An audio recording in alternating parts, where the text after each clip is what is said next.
kale and fennel and lots of bay. This is sweet bay. I've been trimming it back this evening. Been working in the garden for all of the day because it's been a beautiful, beautiful, warm, clear, almost still, sunny day. Just as I said that, there's some breeze up there.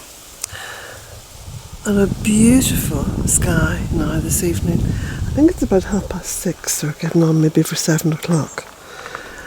And I want to show you a few of the autumn changes before I go in and read a little bit more of my book, Walking Between Worlds.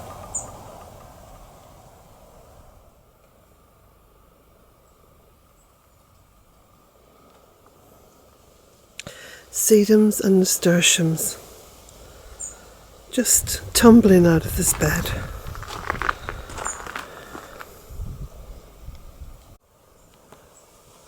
And the big beech tree that overhangs this little garden on the east side, this little secret garden.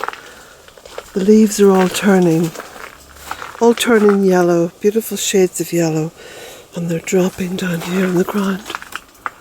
It's absolutely beautiful. And then its sister tree, which is the purple beech, is now going these amazing shades of brown and orange and red. And again, that first drop is happening. And now you can see where I've cleared the 2 beds. I've moved those completely because there's so much growth now in the woodland gardens that it's imperative that I keep this little bit of driveway. It's not a lot. It just goes along the front of the cottage in quite a narrow strip and up along the side on the gable end. So I've moved them quite successfully, moved all the plants so they've been spread out all over the gardens, and now I'm just tidying up and clipping back around the sides here. Quite a big job. I'm so glad it's finished.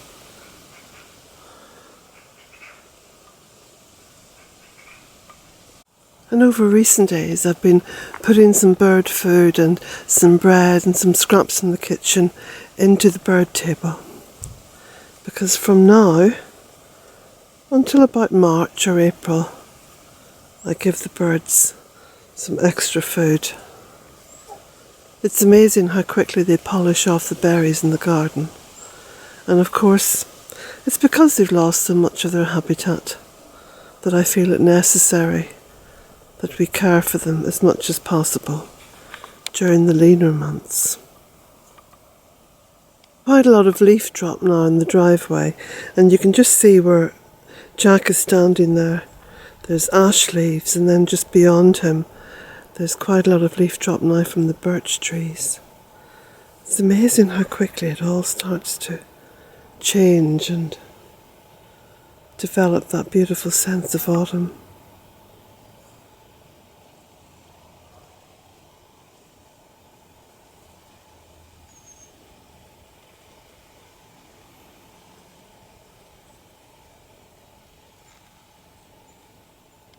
Now you can see these beautiful colours in the evening light. And just down here, you see the little robin following me around.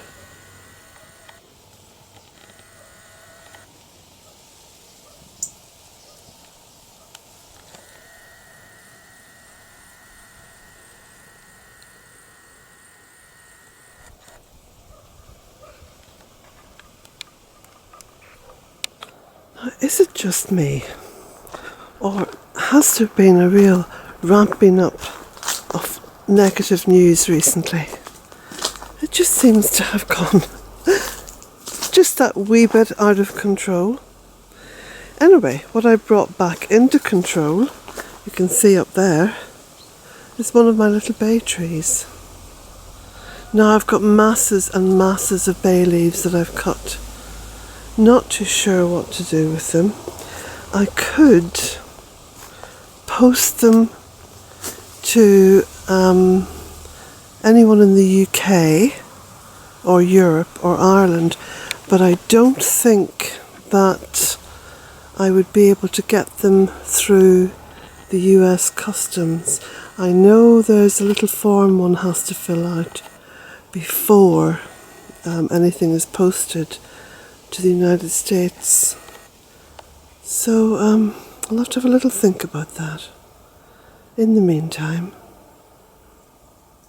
it's looking good.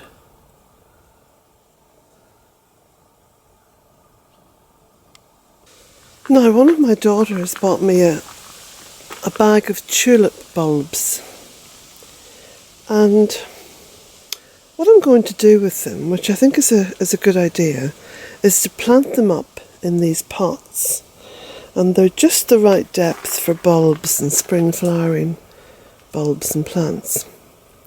And then as they come into bloom, I can then set them around the garden in various places, and I think that way I can have a real feast of blooms and also protect them from storms. What do you think, Jack? Okay. Some of the beautiful ornamental apple. So over the past few days, working in the garden, I have been stacking this big compost heap here. It's like a garden waste heap, well, it will compost. And then I've been opening up this path, doing the reliable old chop and drop. Now I haven't taken it right to the end, because there's some beautiful geraniums on the other side, but I have made an inroad, and this of course will rot down and provide the basis of a nice clear path over the winter. I've also been pruning here on the sides and pruning the pyracantha there and getting stuck into pruning some of the red currants and the black currants. And also up here, the willow arch and along the side there. So there's a lot of work and a lot more to do. So that'll keep me busy for most of the autumn and winter, which has got to be good news, hasn't it? Beautiful oregano. Wonderful if you have a sore throat. Make some tea with this and sip it while it's nice and hot. It's a great antibacterial. Also looks lovely in little vases indoors. The other side of that little path that I cleared, did the chop and drop on, and you can see all the beautiful big clumps of geranium. This has really come into its own this year, and now will provide a lovely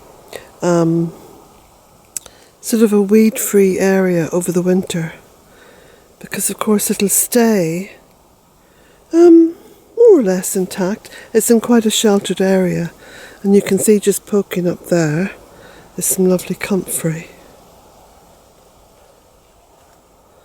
Still got some apples on my trees. And again, I've been clearing these paths too, and chopping and dropping. And look what I found. That looks like a little hidey hole for either the badger or the fox, or maybe something else.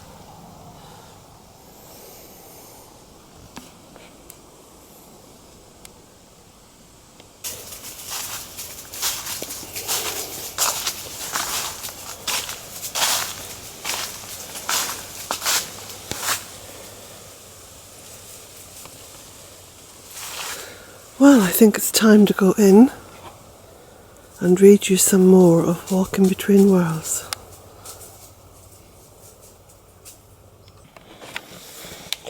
Now, Here I've got the book open.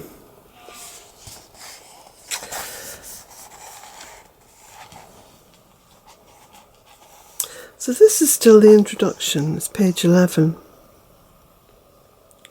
It is a generally accepted part of everyday life in Ireland that the Sidhe live side by side, yet parallel, with humans, and that these are the original Tuatha Dé Danann, or the people of the goddess Danu, being an early Irish race who were skilled in magic and able to escape the physical death of mortal man. It is this acceptance of their immortality that gives power and meaning to the stories we as a nation carry forward. It is these stories that have sustained the descendants of the Celts in their pursuit of freedom. Page 12.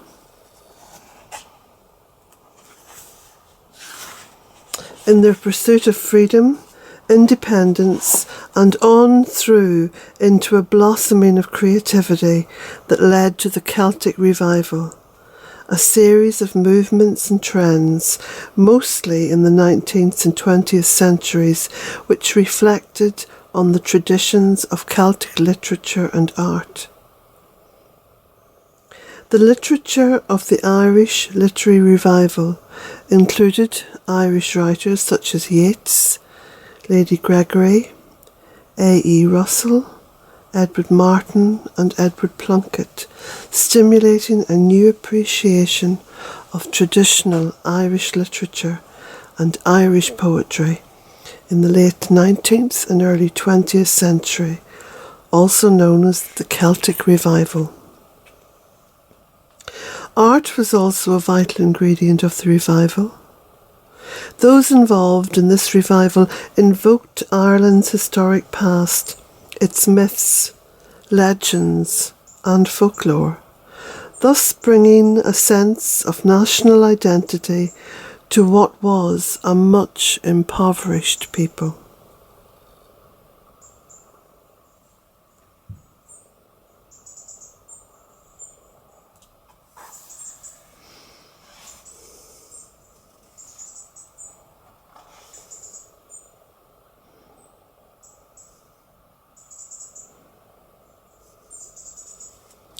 Both the land and its people were hungry for revival.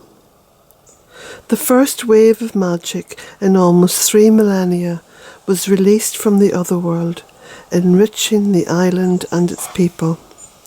After all, what cannot be destroyed by humankind represents the ultimate belief in magic.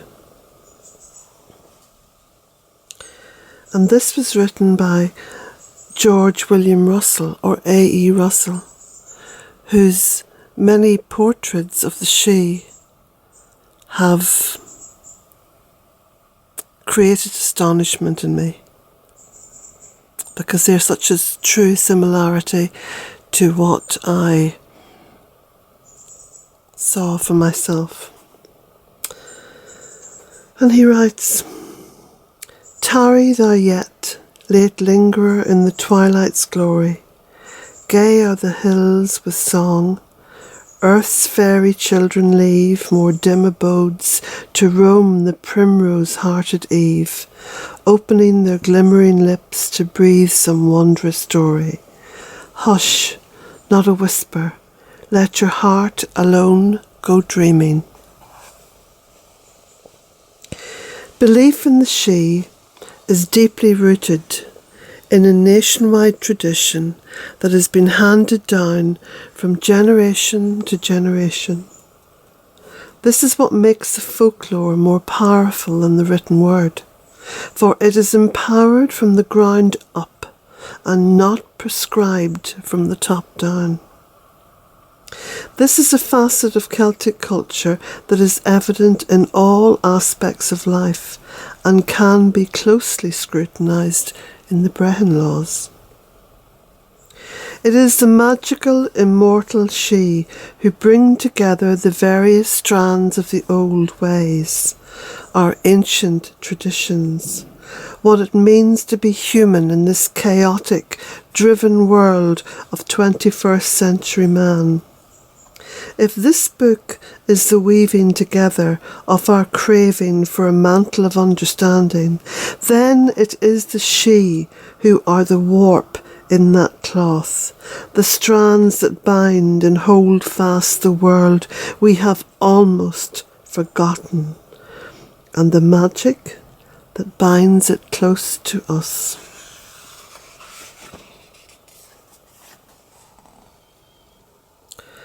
All day she stands before her loom. The flying shuttles come and go, by grassy fields and trees in bloom. She sees the winding river flow, and fancy's shuttle flieth wide, and faster than the waters glide. From Weaving by Lucy Larkham. The west of Ireland is peculiarly sacred to ancient superstitions of the she race. There is a poetry in the scenery that touches the heart of the people. They love the beautiful glens, the mountains rising like towers from the sea, the islands memorised by the memory of a saint, and the green hills where Finvara holds his court. Lady Speranza Wilde, Ancient Legends of Ireland. Finvara, of course, was the king of the fairies.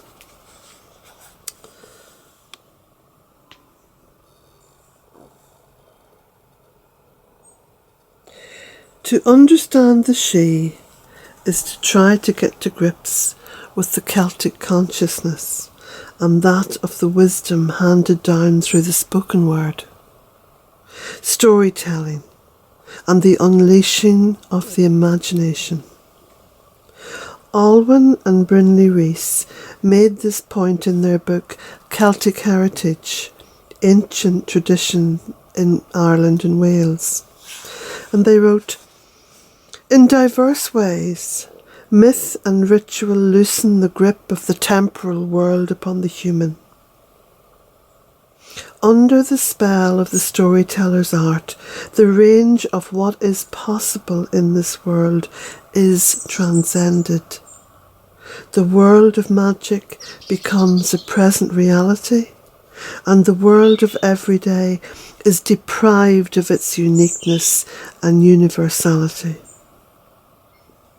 The storyteller, like the juggler and the illusionist, by convincingly actualizing the impossible, renders the actual world less real. When the spell is over, the hearer comes back to earth. But the earth now is not quite so solid as it was before. The cadence of its time is less oppressive, and its laws have only a relative validity. As myth and ritual are realized, the present world becomes a stage and ordinary life a play." The inescapable timelessness of the stories that hold not just our history and spirituality down through the beating clock of empires come and gone, an oppression that keeps us wrapped in folds of endless material desires, but manage to convey a deep understanding beyond worlds of who we are and all that we have carried with us deep within our psyche. Our minds may have been rinsed through with forgetfulness, but our senses have kept the deep memories awakened by smell, sight, touch, taste, sounds, and that of our sixth sense. And now, away with the fairy.